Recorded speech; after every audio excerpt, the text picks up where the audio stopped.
the sound of children playing. I know it's all part of God's amazing grace. And I believe there's a place called heaven. I believe in a place called Calvary.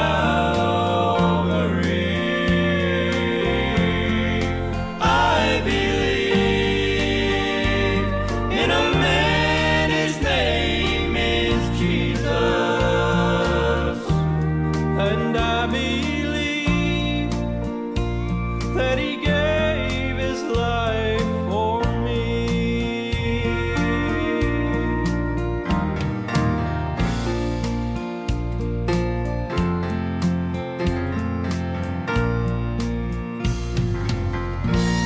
Oh, I was there the day my mama went to heaven.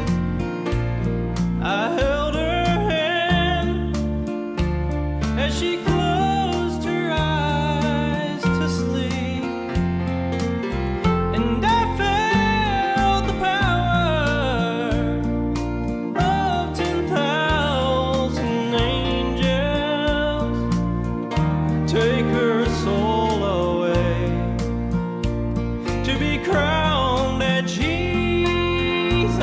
feet. And I believe there's a place called heaven. I believe in a place called Calvary. I believe in a man, his name is Jesus. And I believe that he gave his life for me. Oh, I believe that he gave his life for me.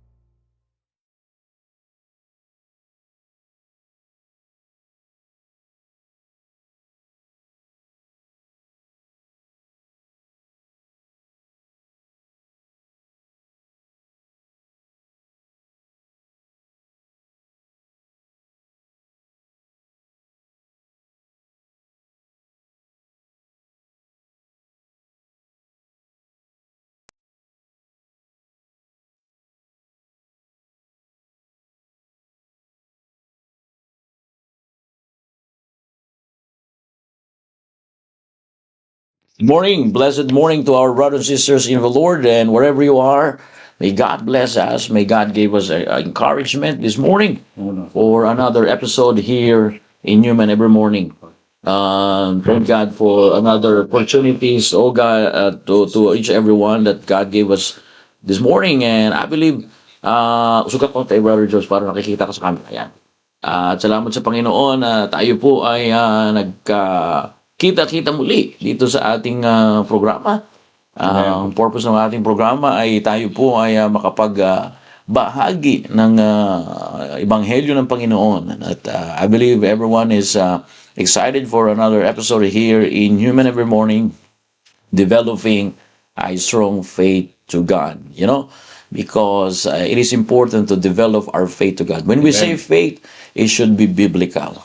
And faith cometh by hearing, and hearing the word of God. Okay?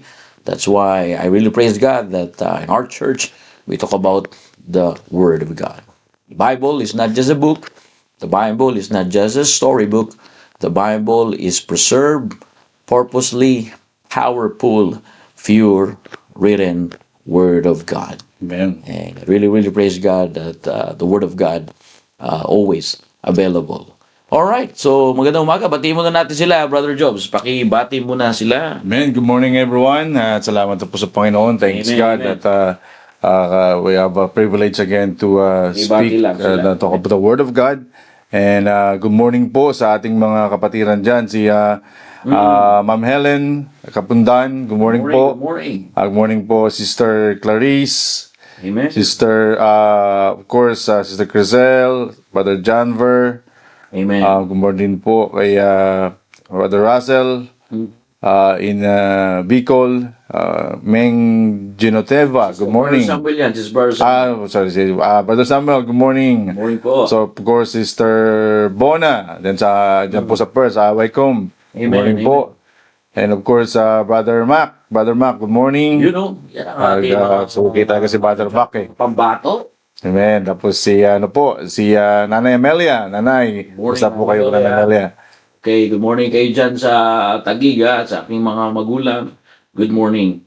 At pasama lang sa prayer na kayo ay palakasin ng Panginoon. Amen. Of course, nanay ko rin po, si Mama. Good morning, Ma. Good morning, Nanay Lorena. Morning sa inyo dyan. Sa Kalamba yan, bro, no? Kalamba po, Kalamba. Kalamba, Laguna. And of course, to our brothers and sisters here in Newman and Perth, magandang umaga. Good morning to all our kababayan. Tingnan natin mga kababayan natin. May Ilonggo tayong bisita kahapon. Do we have first visitors yesterday? Si Sister Senny at Brother Rick. Yan. Good morning sa inyo dyan. po, may umaga, Ma'am. Mamayong umaga sa inyo, Tizeni at Brother Rick. At salamat sa Panginoon. Maayong agaman sa mga Ilonggo dyan. At tayo ay ipagpala ng Panginoon, ano? Ang Diyos gid magpadayon nga magkamaayo. Tama ba yun? Pwede. Pwede na. Okay. Hindi kasi tayo Ilonggo eh. Kukunwari lang po kami Ilonggo. At least nakapagbati. Maimbag umaga, parang ganun daw yan eh. Ayan, sa mga Ilocano, si Lakay, si Sister, Brother Mac, tsaka si Sir Bona, dito rin yan eh. Mga, paano yan eh. Daw umaga sa inyo. At ayo po idadako sa ating programa. The program of our Bible program here in our church is important, because it's help you and encourages you to understand the Word of God. It develops our strong faith to God. And I hope we're ready sa ating devotion. Open our Bible, please, in 1 Kings chapter number 12, balik tayo doon. At in chapter number 12, 1 Kings chapter number 12, okay? We will read verse number, same pa rin tayo, chapter verse 6, and down to verse number 8, okay? Alright, basahin po natin mga kapatid. The Bible says, and King Rehoboam consulted with the old men, okay, that stood before his father while he yet lived, and said, how do ye advise that I may answer these people? Okay, verse number 7. And they spake unto him, saying, this is the advice, if thou be a servant unto these people this day, and will serve them, and answer them, and speak good words to them, that they will be thy servant forever. That's the great advice there of the wise and elders, counselor of Rehoboam. Amen. But in verse number 8, but he forsook the counsel of the old men, which they had given him, and consulted with the young men that were grown up with him, and which stood before him. All right? So it means he refused the wise counsel of the elders, but according to the Word of God, he rather chose, brethren, the advice of young, prideful friends of Rehoboam. Makikita nyo po dyan. Now, in verse number 9, Bible says, And he said unto them, what counsel give ye that ye may answer these people, who have spoken to me, saying, make the yoke which thy father did put upon lighter. And verse number 10, and the young men that were grown up with him spake unto him, saying, Thou shalt speak unto his people that speak unto thee, saying, Thy father made our yoke heavy, but make thou it lighter unto us. Thou shalt thou say unto them, My little finger shall be thicker than any father loins. Kita niyo yung advice dito. So let's pray. Heavenly Father, thank you, Lord, for thy word. Thank you for preserve pure written of your word, O God. Your promise is true, that the grass withered, the flower faded, but your word shall not pass away. Amen. Thank you, O God, that your word shall stand forever. Thank you that we have your book, and thank you for everything that you have done in our lives. Any sins that is in our heart, forgive us. This is our prayer.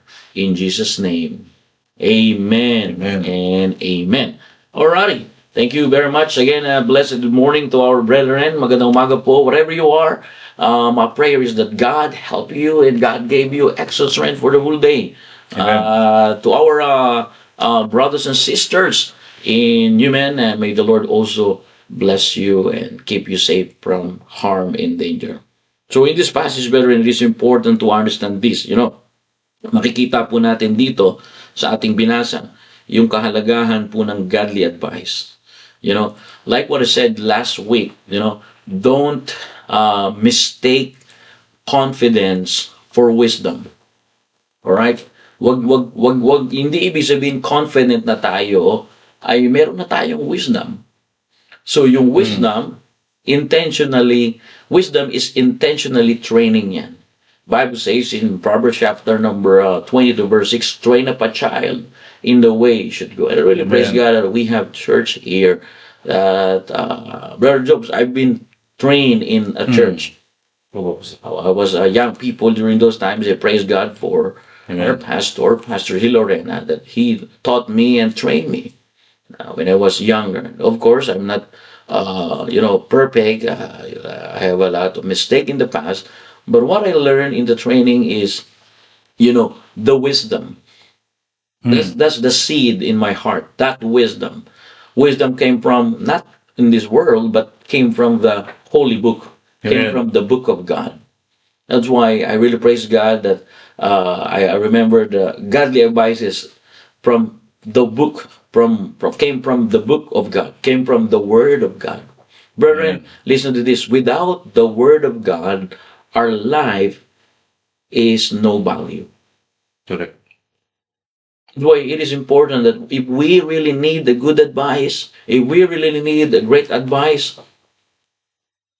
the blessing in our church is we have great advice came from the Word of God. Ganun po yun, mga kapatid. Kaya napakalaga, mga kapatid, na maunawaan po natin ito. Magkaroon po tayo ng kaisipan na tayo po ay nagkakaroon po ng mga paalala at mga advice na nagagaling sa Diyos. Maraming mga great advices. Makakarinig tayo ng mga great advices, pero when it comes of our spiritual life, there's a lot of advices, but when it comes of our spiritual life, I'm talking about the only, can nourish our soul, Brother Jobs. Amen. Is the Word of God. That's right. The Word of God is only can nourish our needs spiritually. That's why I believe this morning from Brother Jobs, he has been here in our church for 7 years now, and I really praise God that he learned to submit, in the Word of God. Brother Jobs, taglisin mo na lang, Brother Jobs, kasi may tayong mga kasamahan din tayo na nakikinig, We have brothers and sisters that can understand Tagalog, so you can use Taglish. Alright, Brother Jobs. Thank you. Again, magandang umaga po sa lahat at good morning po sa ating mga Australian din na mga kapatiran, brothers and sisters. And I really praise God that we learn about the wise counsel na natutunan po natin sa salita ng Diyos. And I really praise God as well for the preaching of our pastor yesterday about nabanggit nga ni pastor kanina about exercise or pag sinabing exercise, meditate or practice. No, practice din dun sa napag-aralan po kahapon. So, maaaring pag may time po kayo, pag di nyo po napanood or balikan nyo lang po yung yung 1 Timothy chapters 4 verse 7. Sa ganda ng sinabi dito kahapon ng salita ng Diyos, refuse profane old exercise thyself rather unto godliness. Napakaganda po ng kung tayo po ay palaging continue dun sa pagiging godliness, pinapractice po natin kagaya po ng nangyari po dito sa kay Rehoboam at siya po ay hindi po nakinig dun sa counsel ng experienced old people. At alala ko po sa bilang testimony, testimony sa work, na bago pa lang po ako dito sa mining, when someone told me that start with a good habit. Wow. Choose the good habit. And believe it or not, ang nagsasabi po sa akin yan ay the person that give me that advice, he's the one who is doing a bad habit. Wow. What's the meaning of that? It means, nakita niya po, he knows the result when he was doing a bad habit. Bakit? Correct. Puntik siya maaksidente, puntik siya almost got accident, almost actually he has a lot of accident. Good thing it's a minor accident. At the same time, you could lose your job. Yeah. When I was working with him, training with him, his best advice na hanggang ngayon 8 years na po ako sa mining, and every department lagi ko pong natatandaan yung advice niya. Every time na I want to night shift walang boss, walang nakatingin, lagi ko pong naaalala yung advice niya. I always remember his advice na Giovanni, start in a good habit. Pag nag-start na kayo sa good habit, habang buhay mo na yung daladala na yan. Don't be like me because I started in bad habit. It's hard for me to go back kasi nakasanayan ko na. And look at me, I have a lot of accident, a lot. I almost lost my job. And praise God, every time I'm tempted for bypassing or being overconfident. Sometimes, most of the time, I remember his advice. So I always go back. Start with a good habit. Hanggang sa nakasanayan ko na po na maging a practice o what's the rules, what's the safety rules, na this is for me anyway. Amen. In term also po sa ating sa buhay, sa pananampalataya, sa Word of God, na ma-apply po natin makikita po natin din sinabi ng Bible dito na hindi lang naman natin na pag-exercise po tayo nito sa napapakinabangan natin sa ating katawan, sa ating sarili, but godliness, sabi ng verse 8 dito sa 1 Timothy 4 verse 4, chapter 4 verse 8, the bodily exercise profited little, but godliness is profitable unto all things. Salamat po sa Panginoon na ako po ay nagkaroon po ng habit na ipamuhay ang salita ng Diyos. Of course, marami pa po kung kailangan.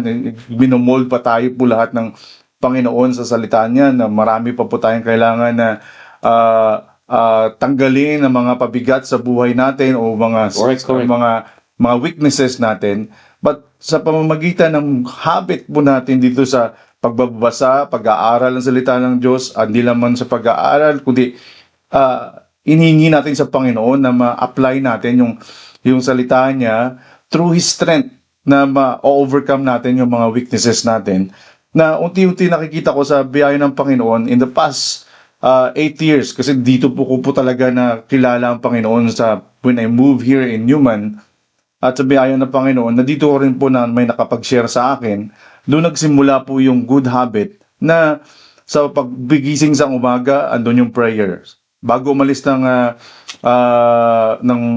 bahay, papunta sa work, prayer. Sa bus pa lang, papunta sa work, nagpe-pray. Nagpe-pray mo yung bawat isa. Amen. Nagiging habit ko na siya. Kasi unang-una, may nag-a-advise sa amin which is, praise God for the men of God, na start from Praise God. 5 minutes prayer. Start from before you go out or come out from your car or get into your car, why not pray for it? Exactly. Hindi natin alam na hanggang sa nakasanayan ko na, naging habit ko na pagdating Right. ng bahay, nagpe-pray, tinatawag yung mga bata, nagpe-pray, hanggang sa ito ay nakasanayan ko na. At ito ay maipapasa din natin sa ating mga anak. At nakikita natin dito na ang result ni Rehoboam, ito ay nagsimula na wala yung good habit ng isang parent. Sabi nga nabanggit nga ni Pastor about dun sa salita ng Diyos na train up your child.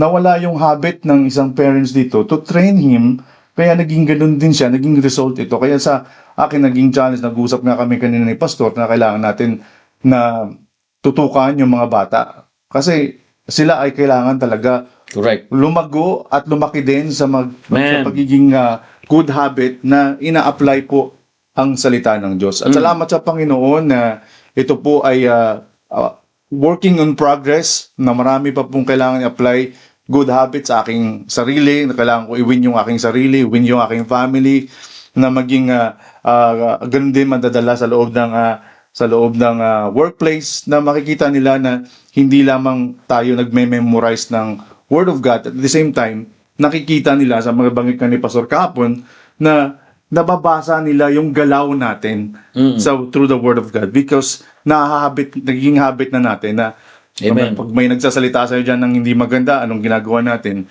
Pray for him or her, o include in prayer, na instead na mag-dwell tayo doon sa sama ng loob, mag-dwell tayo sa pakikipag-usap Correct. sa Panginoon. At salamat sa Panginoon na nagpapatuloy po na tayo bilang isang mga magulang sa ating mga anak na hindi sila makuha kagaya nito ni Rehoboam, na-expose po siya kasi sa maraming pagpapala na nalihis yung isip ni King Solomon. Yep. Na tutukan yung kanyang anak. Kaya ang anak niya, siyempre of course, dahil sa lumaki siya sa sobrang wala ng counsel sa mga magulang, unlike David, ang King Solomon, sila ay na-expose sa training ng salita ng Diyos. Ganun din po tayo bilang isang magulang. Sa akin, lesson learned, of course, bilang ako nakatutok tayo ngayon sa dapat yung isip natin, hindi lang natin mawawala na tutukan yung ating mga anak na hindi to maging pipili balang araw ng mga ungodly counsel, but hindi sila pipili doon sa mga kalaro nila, kababata nila ng mga counsel, but instead, doon po sa counsel na nanggagaling sa experience, na nanggagaling po sa salita ng Diyos. Ano po, Pastor, at salamat sa Panginoon. I-English mo para inuwa nila yun. Ay, sorry, nakalimutan ko po. Yung po, what we need now is parents na we already, let's say, we already have a habit. We started as a parents a good, godly habit in reading the Bible, in prayer.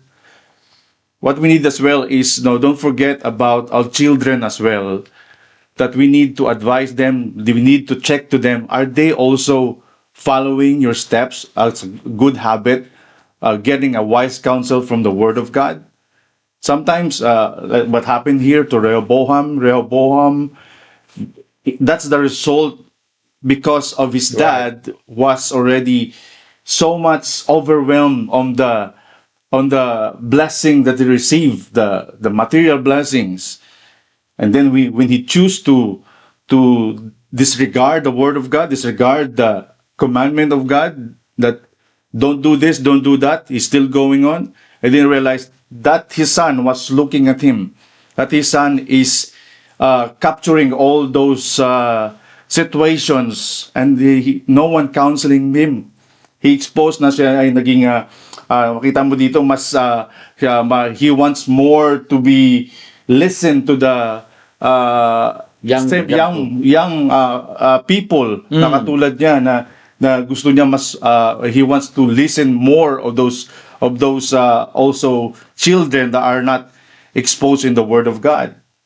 It's a learning for me, for us, na as a good habit, it's a good habit as well, that don't forget our children, check our children. Last time I I sent to a pastor, and I saw it in US that 9 years old child, no, Yeah. they were holding a actual gun, but so Imagine. sad because they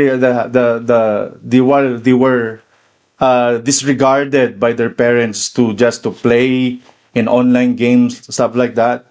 So sometimes we need to, most of the time, we need to check not only ourselves, we check as well our children. What are they doing? Are they exposed as well? Are they doing as well a good habit that it will not result from this kind of prideful um, uh, counsel that he made and decision making, that because this child is exposed not to godly counsel, but he was exposed to ungodly things. That's why Rehoboam resulted to be like this kind of person. So it's a learning for us to train out our child the way. The way is the God's way, and so that this our children someday will, That's right. same thing, will follow you, will follow you as we follow Christ.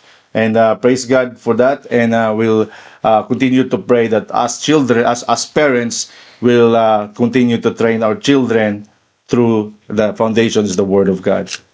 All right, thank you, Brother Jobs. We're not just sharing this, brethren, for the sake of religious. We're not here for religious. We're here for proclamation of the Word of God. At least we just did do our job to share the gospel, share the Word of God. So according to the Word of God, in verse number 6 and 8, Rehoboam did not reject godly counsel only once. His action, according to the Word of God, revealed a heart that prepared his own way. He was the Yeah. son of King Solomon, and the Bible says, look at this, the King Rehoboam, all right here in the text, mga kapatid, basahin po natin, ha, tingnan niyo po, let's study the Bible, all right, verse number 6, King Rehoboam, let's wait, all right, so the Bible says, and the King Rehoboam consulted with the old men that stood before Solomon his father. So Rehoboam knew.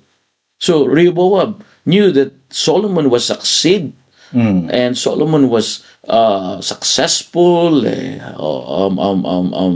king, because, brethren, Solomon have godly counsel.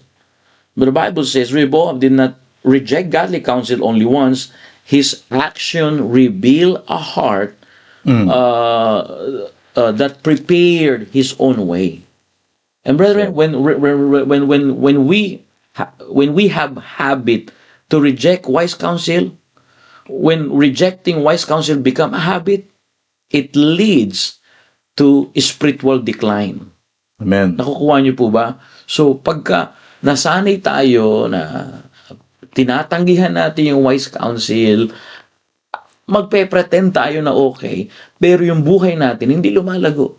Kasi yung wise counsel nga na yan, na ating tanang-tangan, yun po ang salita ng Diyos na mag-guide sa atin kung saan tayo gustong dalhin ng Diyos, kung saan dapat tayo papunta. Ano po? Salamat po, nauunawaan niyo po ito. Magandang umaga po sa inyo dyan. So, yun po yun, mga kapatid. Kaya huwag tayong magsawa. Huwag natin tanggihan yung mga naririnig nating wise counsel. Ano po? Kasi, nakita natin dito, the Bible make it clear. The Bible says, alright, King Rehoboam consulted with old men. He knew that this old man is the advisor of King Solomon. But because he had a habit, like what he said, what I preached yesterday, build a habit with God. Build a habit with God.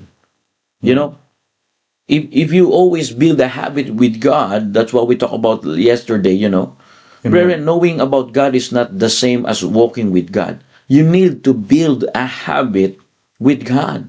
My question this morning to our brethren, how is your relationship with God? When was the last time you sat quietly with Him? Kailan tayo nagkaroon talaga ng personal na pakikipag-usap sa Panginoon. Yung hindi yung gusto natin na mangyari. Ang dapat talaga pagkakausap natin ng Panginoon yung kailan kayo nag one-to-one ng Panginoon, ano yung gusto niyo pong mangyari sa akin? Kasi ito lang sasabihin po natin. Tandaan natin na pagka may ibinigay sa atin ng Diyos, mga kapatid, ibig sabihin yan ang direksyon ng Diyos sa atin. Pero pagka hindi pa ito binibigay, gusto lamang ipaalam sa atin ng Diyos na pinoprotektahan niya tayo. Kaya nga, may mga advice siya mula sa salita ng Diyos. Listen to this. How is your relationship or your what I mean is one-to-one talking with God? When was the last time you sat quietly with Him? Ben, it is important this morning to understand because a healthy Christian feeds daily on God's Word. Amen. King Rehoboam received lots of wise counsel. But King Rehoboam, he don't build a habit with God. That's the problem. Because the kingdom was divided. Brethren, again, God is the one established the kingdom. Not King David, not King Solomon. And now when King Rehoboam become king, the problem, he don't have a habit to build the kingdom of Israel with God. Yun ang naging problema. Ano yung habit natin? Pagka-habit natin, mga kapatid, mga kapatid, sabi ko nga po sa mga church members, pagka may pangontra ka sa ministry, hindi mamumunga yung ministry. Kasi nakakapagtaka lang, dito, hindi namumunga. Diyan sa part, hindi namumunga. Ibig sabihin, may pangontra tayo. Ano yung pangontra natin? Yung nire-reject natin, yung salita ng Diyos. Nakala natin, wala lang yun. Mga kapatid, kung ano ang itinanim natin, sabi ng salita, itong advice ng salita ng Diyos. One of the great advice of the Word of God. You know, in book of Galatians, the Word of God advises what you sow, you reap. So if you sow a good habit, for sure, brother Jobs, you will reap good. Correct. But if you sow bad habit, if you always it's a principle of sowing and reaping.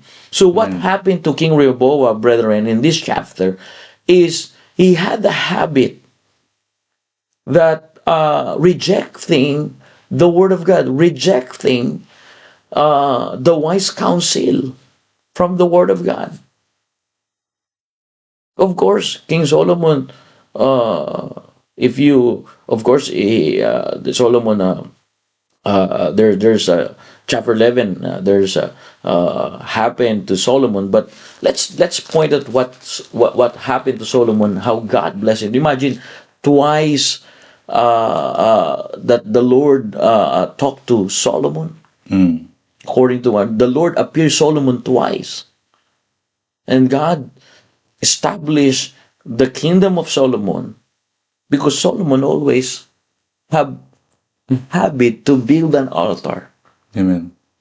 The Bible says 3 times in chapter 10. We already studied 3 times he built an altar. Amen. He put burnt offering, you know, and he had lots of offerings in the Lord every 3 times a year. That's his habit. But if you study the lives of his son, King Rehoboam, he don't build a habit with God. My question this morning, what kind of habit that you have? Brethren, build a habit of rejecting worldly distraction, but build a habit to train yourself for godliness. Amen. That's what we talked about yesterday in 1 Timothy chapter 4, verse 7. The Bible says, exercise thyself rather unto godliness. Exercise in Greek word here is gymnasu, which means a habit, a discipline, you know, or repeatedly, to practice repeatedly. to develop strength through daily habits.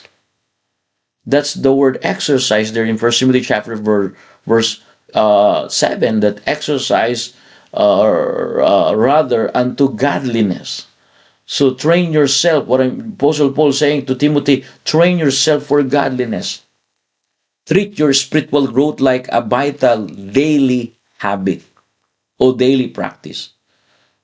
But according to the Word of God, according to the story in the Word of God, that King Rehoboam, you don't have a verse that you can read that Rehoboam built a godly habit. Amen. Because if this son of Solomon built a godly habit, the advice of the elders is, in verse 7, the advice they advise to King Rehoboam is, if thou will be a servant unto the people. What a great advice! What a great counsel, mga kapatid. That's Amen. that's the principles of the Word of God. Leadership is not commandership. Leadership is a servant. Amen. We call it servant leadership. And the counsel of advice of the elders is, Rehoboam, you need to be you need to have a servant leadership. What a great advice. But King Rehoboam rejected it. Mga kapatid, tatandaan natin, ni-reject ni Rehoboam yung habit na makakapag-build siya na kasama ang Diyos.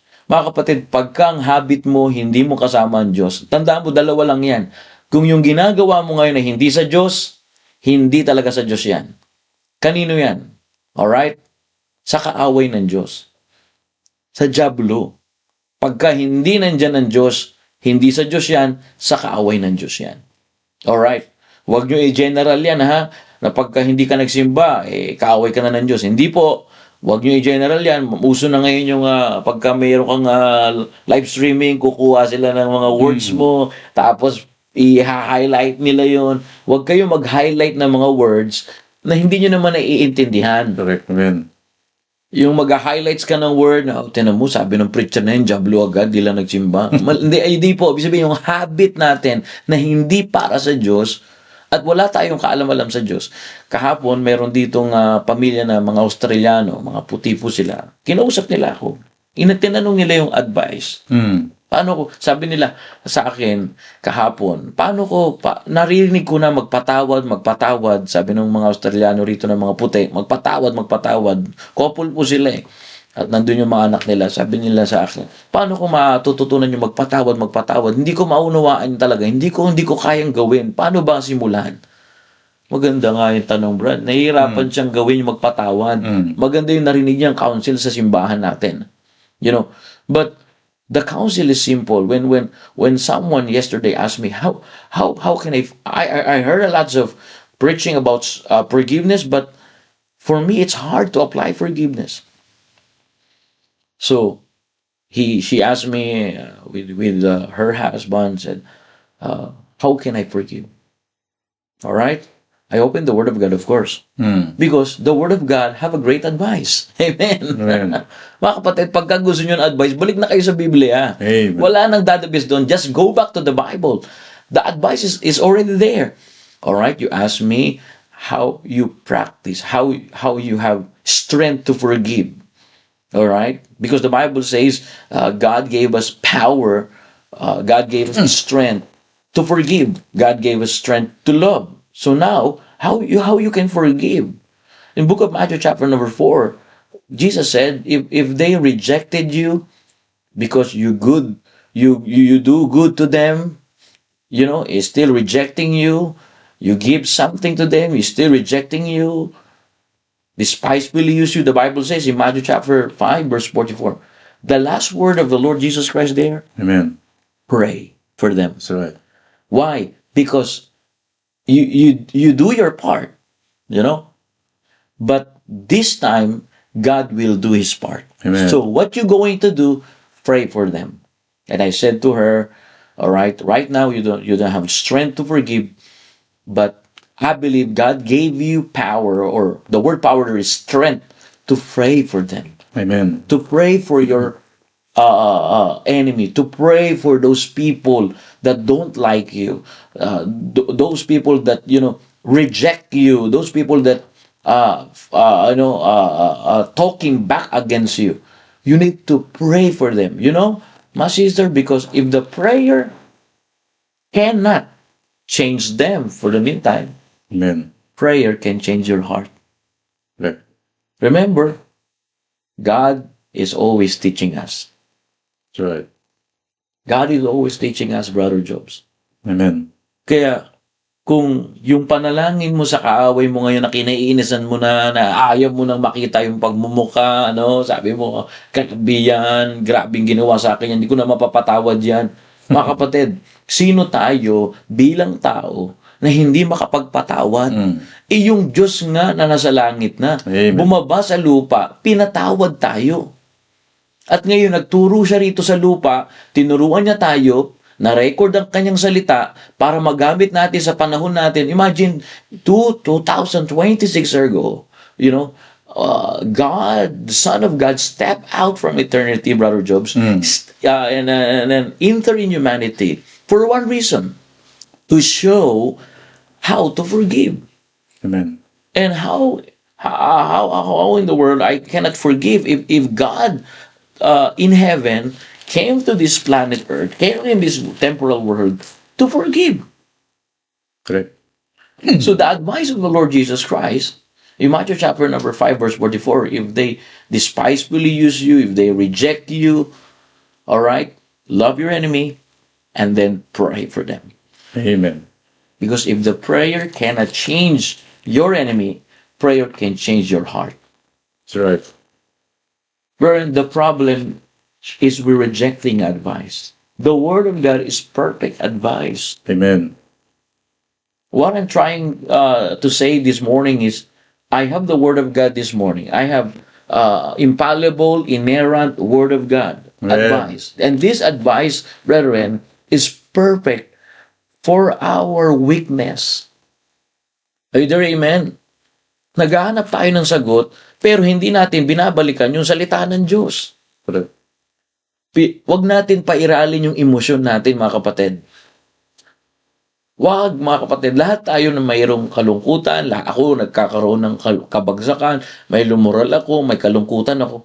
Pero hindi ko pinakikita yan sa mga church member na bisangot, malungkot. No. Kasi meron akong Diyos na aking pinagsisilbihan. Kung ikaw halimbawa nagsisilbi sa presidente, hindi ka pwede magsimangot doon. Bakit? Kailangan laging makikita ng presidente mo na lagi kang hindi balat sibuyas, matibay ka. Mas mo yung Diyos na pinaglilingkuran natin. So, pati tatandaan natin, Amen. the practice, King Rehoboam build an habit without the advice of the Word of God. Amen. He rejected the elders. He rejected the Word of God. Imagine the advice of elders here in verse number 7. If thou will be the servant unto these people, what a great advice!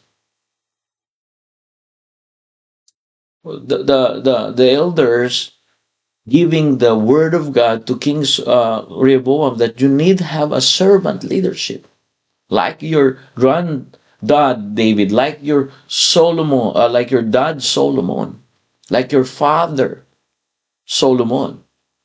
You need a servant heart. You need a servant leadership. So what a great advice. Amen. But what happened here? He rejected the advice.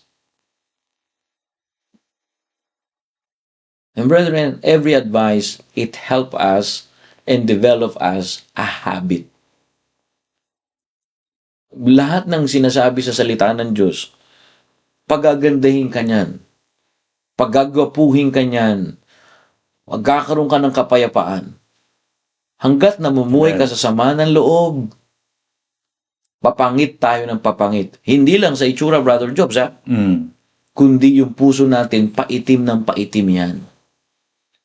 Pag pinuno natin ang sama ng loob yan, yung puso na yan, hindi pinapakinggan ng Diyos yan. Nasa Bible po ba? Nasa Bible.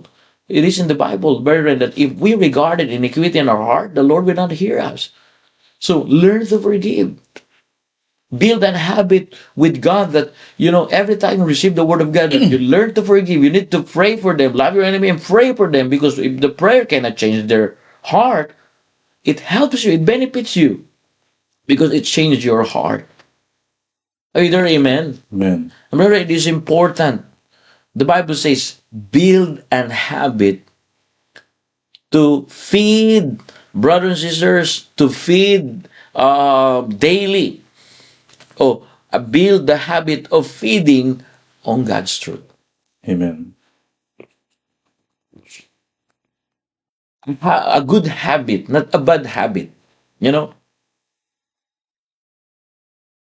Fathers, to be honest with you, it is a bad habit that you are a father, you are still playing online games.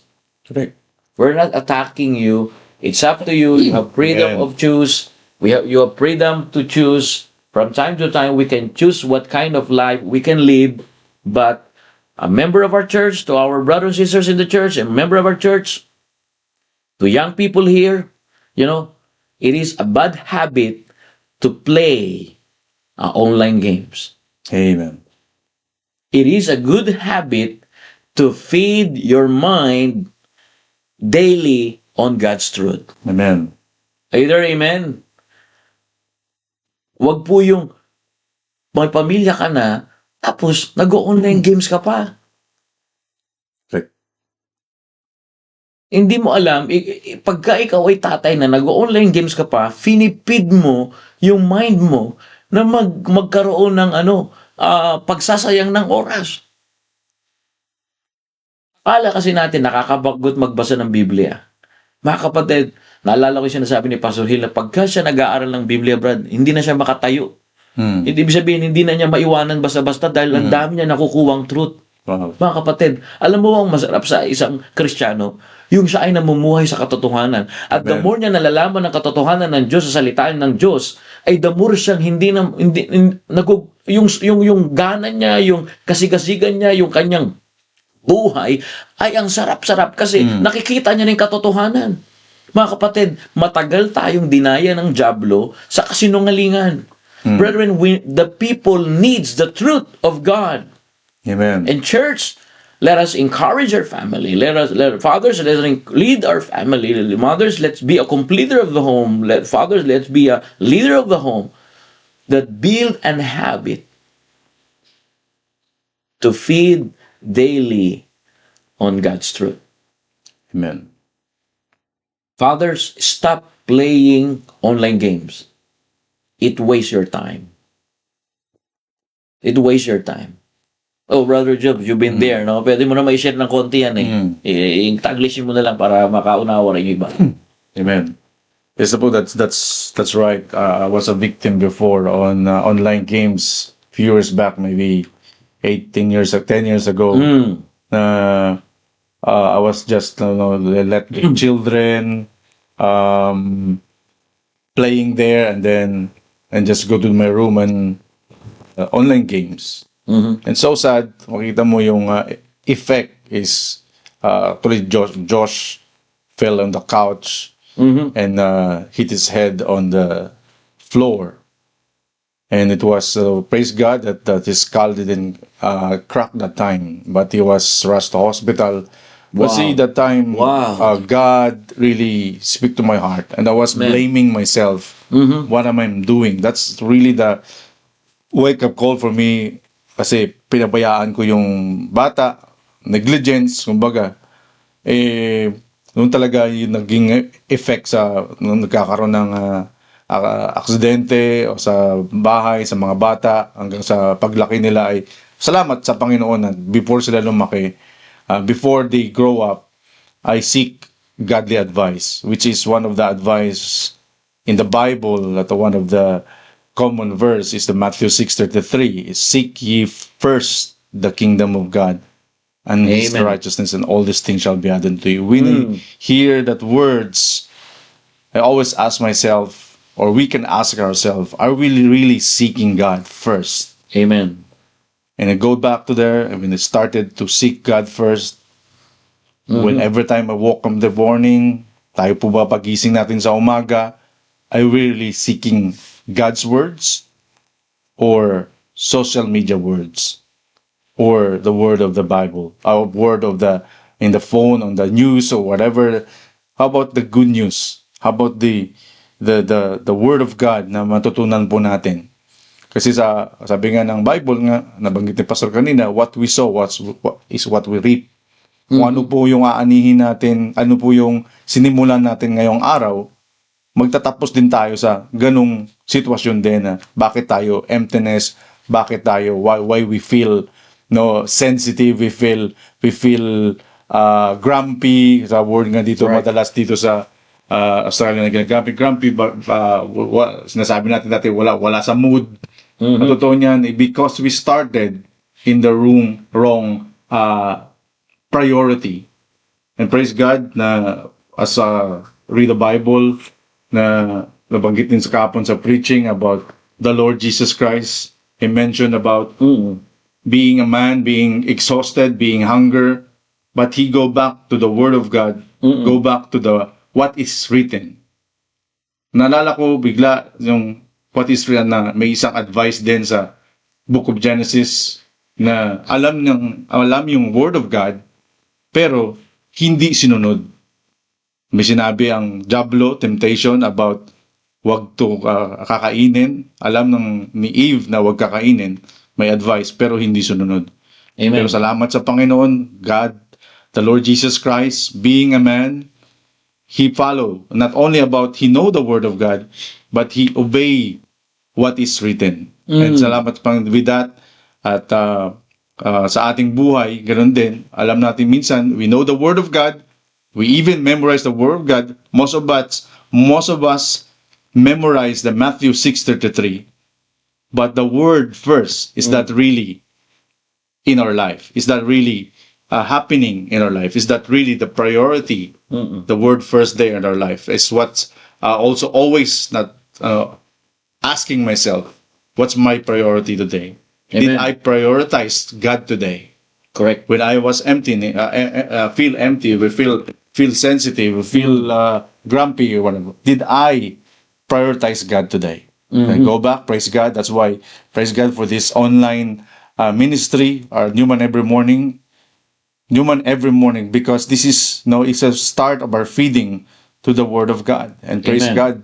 That's why every time, maybe sometimes I'm busy, sometimes I didn't finish it, but I make sure by the grace of God I will finish it, because this is priority. This is first in my life, to prioritize Praise God, God. because I want to reap good things, good habit in the end of the day, na Amen. maipapasa ko rin, that I will transfer also to my family, to my kids, Amen. na ito po ay pagdating sa bahay ay makikita nila na hindi na pagdating ng not a parents, not a father come out, they feel scared. They feel that Wow. there's a devil coming in, but they will feel the presence of the Holy Spirit. Oh, my dad is here. Because Amen. we started from a good habit. We started to prioritize the Word of God. They will see, sometimes I ask myself, why some kids see their father, they hug their father, they go together as a happy family, but sometimes they don't have the Word of God. But because there's a father that always make their family, their Amen. kids happy, treat them as the showing the love, the fruit of the Holy Spirit. Na makita mo, napakaganda po na pagdating ng parents, pagdating ng mga tatay, hindi nila makikita. Ako parang nabanggit yata ito ni Pastor, hindi yun makikita pagdating ng tatay, demonyo. Pagdating, hindi yung demonyo napipil nila, dyan na yung demonyo. sabi ko, Di lang tatay, Brad. Di lang tatay. Pati rin nanay. Hindi mo maganda na pagpasok ng tatay o yung nanay, mafe-feel nila yung Ay, dyan presence na. ng Holy Presensya ng Spirit. Diyos. Amen. Presensya ng Diyos na, ay tatay, ay nanay, o daddy, o mami. Yung presensya ng Diyos ang nakikita. Hindi yung takot yung nila, but yung presensya ng Diyos. At yun ay mangyayari lamang kung nag-start tayo sa pagbubukas ng salita ng Diyos, pag-aaral ng salita ng Diyos. At sabi nga ni Pastor, kapag natututo kayo sa salita, sa preaching, lagi nyo iisipin, ito, tinandaan ko talaga to, ano yung mai-apply ko ngayong linggo sa preaching na to? Amen. Praise God that I get something in order to remember, apply that what will be applied this week, Mm. a good habit. Ayun po ay yung natutunan ko. Salamat sa Panginoon na advice, good habit Amen. coming from the Word of God. And glory to Amen. God. Thank you very, very much, brother Jobs. You know, that's why, brethren, it is important this morning. It's 10:16 now. You know, like what I said, build a habit with God. The problem of King Rehoboam, he rejected godly counsel, not because he don't like it, but because he don't build a habit with God. He forget that the kingdom was established not because of his granddad David, not because of his dad Solomon, but because of their habit building with God. Amen. David always pray. Solomon always give offering 3 times a year. So that's building a good habit. Amen. If you build a bad habit, for sure, brethren, what you sow, you reap. That's why my question this morning is, ask yourself honestly this morning. This morning, before I start this new one every morning, I ask myself honestly this morning, what habits are shaping my life? Fathers, Amen. if your habits is playing online games, watching pornography, still smoke tobacco, or that cannot give a healthy not give you a healthy body and a spiritual life, we need to stop it. Amen. That's why ask ourselves this morning, what kind of habit? We need to ask ourselves. We need to ask ourselves, and honestly, we need to examine ourselves. What habits are shaping your life? What kind of habits? Are they bringing you closer to the Lord Jesus Christ, our Savior, the Son of God and God's Son, or fooling you away? Brothers and sisters, don't simply hear sermons. Don't simply hear the testimony and sharing of the Word of God of Brother Jobs. Spend time with the Savior. Amen. If you're a believer and church member of this church, don't just own a Bible.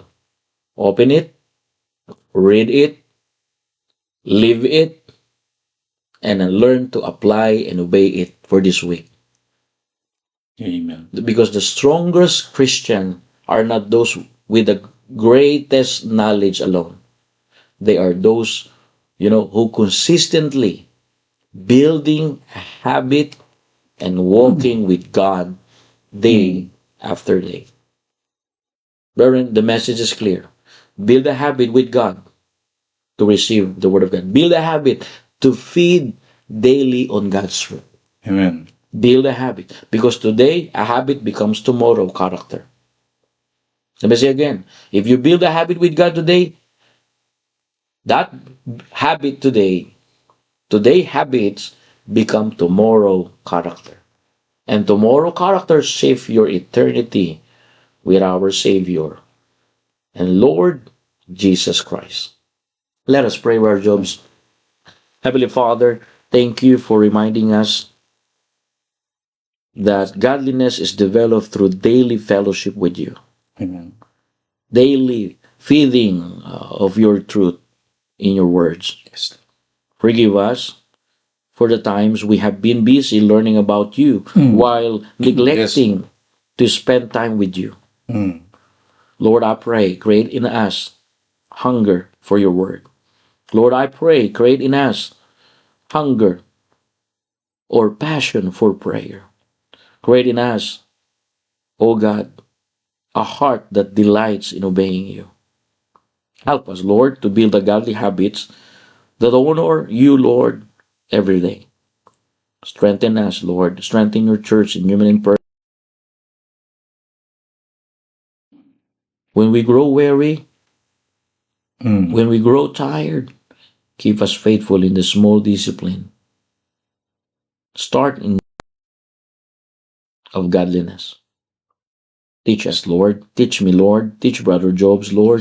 Teach everyone here. And let our lives reflect the character of you, Lord. Mm. May we know only may we not only know the truth, but also live it for your glory. Amen.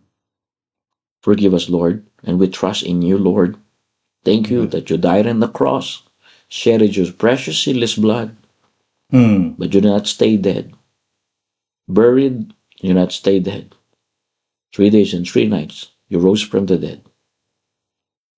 That's why we trust in the true living God. Amen. Thank you. Provide our needs. Those that have in bed of sickness, heal them. Those that in bed of sorrow or emotionally pressured, Lord, please Yes. heal them. Comfort them this morning. Those that have family problem, family issues, please, Lord, give them wisdom. Reconcile them. Lord, save the unsaved, baptize the converts. Forgive us our sins. This is our prayer. In Jesus' name. Amen and amen. All right. Thank you very much, brethren. And see you tomorrow for another episode here in Human Reborning. Thank you, Brother Jobs. Thank you for your time. Thank you, Brad. Ganda na night time mo, Brad. Ah. May kakambal ba yan? So, binigay ito ng Panginoon. Brother Jobs, ha, pag prayerfully, Tuesday din, meron na rin, no? Oh, praying po, praying. Praying na, and to our Bible student, I encourage you na one day you will be with me. Amen. Brother Mike, Eugenio, pag nandiyan ako sa Perth, Monday, tayong dalawa. Ano ba si Amen. Brother Mike? Amen. Brother Mike, good morning. Sister Bona, good morning. And Nanay Elsa, good morning. Oh, si Sister Jeremy. Oh, Sister Amen. Jeremy, Sister good morning. Amen. Brother Samuel, good morning again, ha. Thank you for Good morning. good habit for God. Amen. That's good. Tama yung sinabi ni Brother Samuel. Brother Jimboy, good morning. Jimboy. Oh, Brother Russell, good morning. Brother Janber, good morning. Janber. And to all our brothers and sisters, lahat ng nag-aaral ngayon sa Bible School, kailangan magkaroon ng good habit. Amen. Alright? Hindi lang po yung mga gaaral ng Bible School, lahat po ng tumanggap sa Panginoon Amen. bilang sarili ng tagapagligtas at nagsisi ng kasalanan ay magkaroon ng magandang habit. Amen. Alright? Build a habit with God. Alright? Because your habit today, it shapes your tomorrow. Alright? Thank you very much. God bless you all. All the glory belongs to God. Don't be depressed because God always bless you. Amen? Amen. Alright? Panghuling mo, bro. Wala bang dyan? Yun po, at salamat sa Panginoon. Patuloy lang po tayo. Continue with the Lord and follow Him all the time. Amen. Alright, thank you very much. Ingat po, ingat sa biyahe. Take care and have a safe travel and have a safe work. Nanay, tuloy-tuloy lang po kayo to all our brothers and sisters. And ganun din, dito, si Brother Will din. So, magkaroon din to ng Monday, para makasama din dito. No? Brother Will, Brother Ruel. Thank you. God bless you all.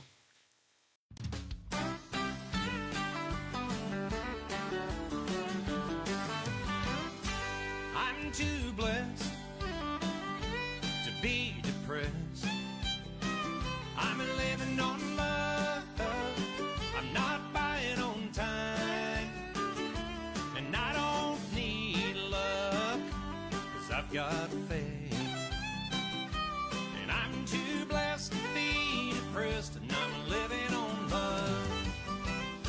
Now some folks say they can't make it through the day without a little something to help them on their way. Friend, let me tell you about Jesus, God's gift to man. He lifted my